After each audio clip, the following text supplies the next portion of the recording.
नमस्कार दोस्तों। इस वीडियो में अपन लोग चर्चा करने वाले हैं जो व्याख्याता भर्ती की तैयारी कर रहे थे। तो व्याख्याता का नया सिलेबस अभी कुछ ही समय पहले जारी हुआ है, ठीक है। अब इसमें क्या क्या नया जोड़ा है उसकी चर्चा करेंगे अपन। सबसे पहले तो माध्यमिक स्तर में अपन देखते हैं। तो पहले भी थे ये संधि समास उपसर्ग पद थे और द्वितीय श्रेणी है उसमें भी है, ठीक है। फिर पर्यायवाची विलोम शब्द समुश्रुत भिन्नार्थक अनेकार्थक वाक्यांश के लिए एक शब्द, पूरी की पूरी पंक्ति नहीं है ये, पहले वो नहीं हुआ करते थे। शब्द शुद्धि और शुद्धिकरण, वाक्य शुद्धिकरण जो है वो पहले भी था अभी भी है। अर्धशासकीय पत्र, विज्ञप्ति, निविदा, ज्ञापन, अधिसूचना, ये अपने करवाए हुए हैं बहुत अच्छी तरीके से। आप एक बार वीडियो देख करके अपने नोट्स बनाइएगा, एक भी प्रश्न बाहर नहीं जाएगा। बहुत शानदार तरीके से अच्छे नोट्स के माध्यम से तैयार किया गया है। मुहावरे, लोकोक्तियाँ हैं। अप्रत्यय गद्यांश पहले भी था। जनसंचार के प्रमुख साधन तत्संबंधी लेखन ये पहले भी था। जैसे समाचार पत्र वगैरह जो होते हैं ना, समाचार कैसे बनता है, उनकी बॉडी वगैरह जो भी होता है वो। कविता, कहानी, वार्ता, रिपोर्टाज, डायरी लेखन और विषय, परिभाषा, तत्व है, ये भी पहले भी था, ठीक है। ये सारा मैंने करवाया हुआ, आप लोग आराम से एक बार ये दो वीडियो जरूर देखिएगा। अच्छे प्रश्न बनते हैं इसमें से, 8 से 10-12 प्रश्न यहाँ तक आते हैं। फिर शब्द शक्ति है, अभिधा, लक्षणा, व्यंजना। अलंकारों में वही द्वितीय श्रेणी वाले ही हैं। यमक, श्लेष, उपमा, रूपक, उत्प्रेक्षा, संदेह, भ्रांतिमान, दृष्टांत और उदाहरण। दोहा, चौपाई, रोड़ा, उल्लाला, गीतिका और हरि गीतिका। इसमें सवैया नहीं है, ये बहुत बड़ी बात है, द्वितीय श्रेणी में वो टिका दिया है। और दूसरी बात, इसमें दोष नहीं है, उसमें वो माधुर्य और प्रसादीय गुण है, रीति भी है द्वितीय श्रेणी में। काव्य के रस वगैरह, स्थायी वगैरह, ये तो सारे के सारे संचारी भाव, ये तो सभी होते हैं। बस इसमें दोष और रीतियाँ नहीं है। और दूसरी बात, एक सवैया बड़े वाला जो छंद है वो भी हटा दिया गया। अब यहाँ तक के देखिएगा, माध्यमिक स्तर दिया है इन्होंने। यहाँ तक 55 प्रश्न आते थे पहले, तो अपन को भी यही सोचना चाहिए कि व्याकरण और काव्य शास्त्र अगर मिला ली जाए तो 55 क्वेश्चन आएंगे। अच्छा पार्ट है ये, बहुत मतलब जैसे 150 में से 55 क्वेश्चन आना अपने आप में एक बड़ा पार्ट होता है, बड़ा भाग है। तो अच्छे से कॉन्सेप्ट क्लियर होना चाहिए, ये ज़्यादा डीपली चीज़ें नहीं है, अपन पढ़ते आ रहे हैं वही चीज़ें। अगर एक दो बार अच्छा सा रिवीजन किया तो ये अपने कॉन्सेप्ट क्लियर हो जाएंगे, कोई दिक्कत नहीं आएगी। अब स्नातक स्तर में देखिए, इतिहास लेखन में तो इतिहास तो व्याख्याता भर्ती में वैसे भी डीपली आता है। जैसे परंपरा, प्रमुख प्रवृत्तियाँ इतिहास की, इतिहास लेखन, इतिहास का आरंभ, काल विभाजन, नामकरण, वो वाला है सारा का सारा। फिर प्रामाणिकता, प्रवृत्तियाँ, फिर रचनाकार का परिचय, चंद बरदाई और नरपति नाले के बारे में स्पेशली पढ़ना अपन को। जैसे पृथ्वीराज रासो और विशलदेव रासो है, उनके बारे में, ठीक है। फिर भक्तिकाल की चर्चा करते हैं। भक्तिकाल का उद्भव, विकास वगैरह, दर्शन, पृष्ठभूमि, बिल्कुल डीपली भी जाके अपन को पढ़ना है। इसमें संत काव्य की मुख्य विशेषता है, मुख्य कवि हैं। इन कवियों में भी कबीर और दादू स्पेशल दे दिया इसमें, इनको स्पेशल ही पढ़ना, कबीर के बारे में कुछ भी नहीं छोड़ना है। फिर यही सूफी काव्य की स्थिति, सूफी के अंतर जायसी और मंजन को बहुत ढंग से पढ़ना अपन को। जायसी और मंजन का कुछ भी छोड़ना नहीं है। जैसे कबीर और दादू का नहीं छोड़ना है, ठीक जायसी और मंजन का भी ही नहीं छोड़ना है। वही राम भक्ति शाखा में तुलसीदास जी को दे दिया है। वही कृष्ण भक्ति शाखा में सूर, मीरा और नंदनदास जी के बारे में बहुत अच्छी तरीके से अपन को पता होना चाहिए। इनका जन्म, मृत्यु, ये कहाँ कहाँ रहे, इनके गुरु, इनके रचनाएं वगैरह जो भी है, सब कुछ इनके बारे में स्पेशली ध्यान रखना है। इसलिए ये थोड़ा सा गहराई में जाके पढ़ना अपन को इन 4-5 कवियों के बारे में, ठीक है ना। फिर रीतिकाल के बारे में वैसे सब कुछ ही पढ़ना है, रीतिबद्ध, रीति सिद्ध, रीति मुक्त, सामान्य प्रवृत्तियां वगैरह, विशेषता वगैरह, रचनाकार वगैरह। परंतु देवभूषण बिहारी और गणानंदी के बारे में स्पेशल पढ़ना है। इन 4 के बारे में और डीपली जाके पढ़ना अपन को, ठीक है। इन 4 के बारे में बहुत अच्छे से याद करना है। फिर आधुनिक काल की चर्चा करते हैं। तो पूर्व पीठिका में तात्कालिक परिस्थितियां हैं, खड़ी बोली वगैरह, गद्य का उद्भव, नवजागरण काल, भारतेंदु समकालीन साहित्यकार यानी भारतेंदु, उनकी गद्य विधाएं, उद्भव, गद्य का कैसे विकास हुआ, वो सारी बातें हैं। फिर विविध गद्य विधाओं के विकास में नाटक, एकांकी, निबंध, कहानी, उपन्यास, आत्मकथा, जीवनी, संस्मरण, रेखाचित्र, रिपोर्टाज, प्रमुख रचनाकार, रचनाओं का परिचय, सब कुछ बिल्कुल अच्छी तरीके से पढ़ना, यानी मतलब पूरा हिंदी साहित्य का इतिहास तो आना ही था। फिर भारतेंदु युग, द्विवेद युग, छायावाद युग, नई कविता, प्रयोगवाद वगैरह, समकालीन प्रमुख रचनाकार, यानी हिंदी साहित्य का इतिहास पूरा अच्छी तरीके से पढ़ना ही पढ़ना है।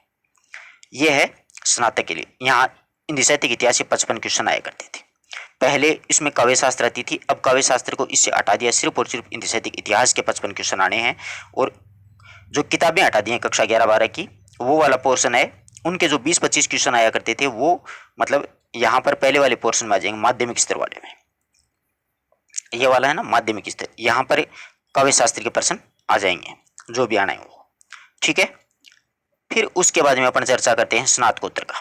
वही है काव्य हेतु, काव्य के लक्षण, प्रयोजन, रस निष्पत्ति, साधारणीकरण, ध्वनि सिद्धांत, वक्रोक्ति सिद्धांत, अरस्तु का अनुकरण सिद्धांत, लोनजेंस का उदात्त सिद्धांत, मनोविश्लेषण सिद्धांत, ये सारी सारी वही है, कोई दिक्कत ही नहीं है इसमें। ठीक है,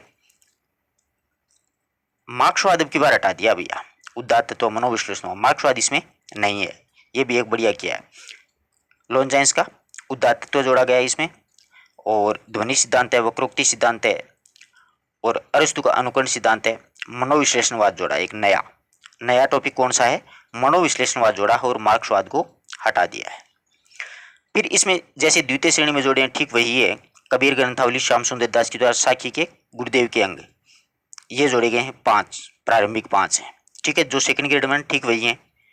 दूसरा रामचरितमानस, बालकांड, सेकंड ग्रेड वाला ऐसे हम बिहारी रत्नाकर के, जगन्नाथ दास, इसमें 25 दुए हैं, सेकंड ग्रेड में 20 हैं, अपन ने पढ़ रखे हैं वो। ये नया जोड़ा है साकेत मैत्रेय गुप्त का, नवम सर्ग जोड़ा है इसमें सिर्फ। फिर निबंधों में कविता क्या है, निबंध जोड़ा है चिंतामणि आचार्य शुक्ल का है। फिर और उसमें अपने चिंतामणि में उत्साह है, श्रद्धा और भक्ति है, वो वाले जोड़े हैं।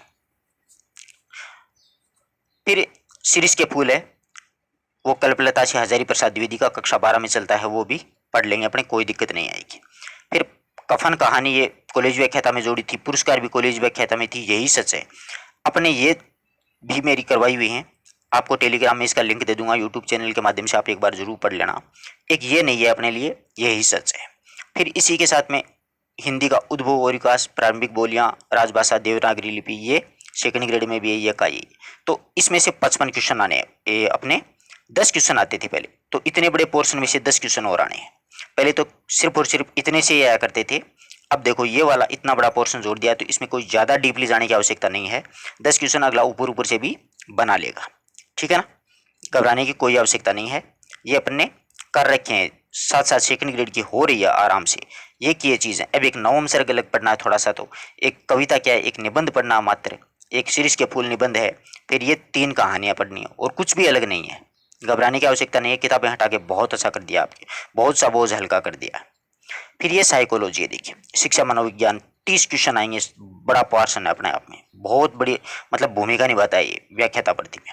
शिक्षा मनोविज्ञान के अवधारणा, क्षेत्र, कार्य, किशोरावस्था वगैरह, किशोर अधिगमकर्ता, शारीरिक, संरचनात्मक, सामाजिक, संवेगात्मक, नैतिक विकास है, उनकी विशेषताएं, शिक्षा अधिगम अनेक निहितार्थ, अधिगम के व्यवहारवादी, संज्ञानवादी, निर्मितवाद सिद्धांत, और उच्च माध्यमिक स्तर पर विद्यार्थियों के लिए निहितार्थ, मानसिक स्वास्थ्य वगैरह, समायोजन, कुसमायोजन वगैरह, वो सारी चीज़ें, संवेगात्मक बुद्धि वगैरह, वो सारी चीज़ें।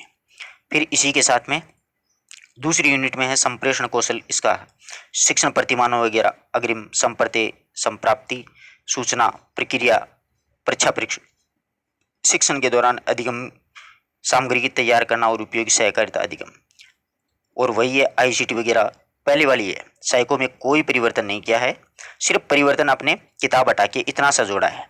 तो किताबें देखो कितनी होती थी, 2 साहित्य की, 2 अनिवार्य की, ऐसे 8 किताबें थी, उन 8 किताबों को यूं का यूं हटा दिया है, और इतना सा आपको एक नया कंटेंट दिया है। कोई घबराने की आवश्यकता नहीं है, ठीक है, आराम से कर सकते हो, कोई दिक्कत नहीं होनी चाहिए, किसी भी विद्यार्थी किसी प्रकार की कोई शंका नहीं होनी चाहिए। हाँ, इसमें से कुछ जो बचा है वो मैं आपको करवा दूंगा, साकेत का नवम सर्ग, कविता क्या है निबंध करवा दूंगा, शीर्ष के फूल ये कल्पलता हजारी प्रसाद द्विवेदी का निबंध है, कल्पलता तो काव्य निबंध संग्रह है, ध्यान रखना, शीर्ष के फूल निबंध करवा देंगे। कक्षा 12 में आप लोग भी पढ़ लेना, मैं भी करवा दूंगा। ये कहानी मैंने करवा रखी है दोनों, ये एक नई बच्ची है, 2 चीज़ें नहीं है इनमें से, और कुछ भी नया नहीं है, वो का वो है सब कुछ, यूं का यूं। सेकंड ग्रेड वाला ग्रेजुएशन है ना, वो यूं का यूं यहाँ पर स्नातकोत्तर में दे दिया बस, और कोई परिवर्तन नहीं किया है। तो किसी प्रकार की कोई टेंशन नहीं लेते हुए जो स्पेशली व्याख्याता की तैयारी कर रहे हैं उनके लिए वाकई वाकई गोल्डन चांस है ये। बहुत सा पोर्शन हटा दिया है, कितनी किताबें हटाई हैं, सब कुछ किया, और ये वाला जोड़ा है। तो धन्यवाद दोस्तों, सिलेबस का कंपैरिजन करते हुए आप सेकंड और फर्स्ट ग्रेड की तैयारी कर सकते हो। उसमें ये अर्थशास्त्र के पत्र वगैरह सेकंड ग्रेड में नहीं है, जनसंचार, ये 2 टॉपिक तो यार अलग कर भी सकता है इंसान, कोई दिक्कत नहीं है, ये 2 आपको करने ही पड़ेंगे। आराम से। और उसमें काव्य शास्त्र ज़्यादा है, इसमें कम है। देख लो, चाहिए छंद वगैरह देख लो, अलंकार वगैरह देख लो, उसकी बजाय कम ही है। ठीक है। फिर इसमें साहित्य पर स्पेशली डीपली अपन को हिंदी साहित्य का इतिहास है ना, वो अच्छे से तैयार होना चाहिए। और हिंदी साहित्य का इतिहास इसका अच्छा होगा तो द्वितीय श्रेणी का ऑटोमेटिक अच्छा होगा। ठीक है ना। तो सब्जेक्ट में तो आपको कोई शिकायत ऐसी होनी नहीं चाहिए कि सब्जेक्ट में हमारे लिए सेकंड ग्रेड या फर्स्ट ग्रेड में हिंदी में बहुत बड़ा परिवर्तन हुआ है, बहुत अच्छा परिवर्तन हुआ है, ये कह सकते हो आपके फेवर में है दोनों भर्तियाँ।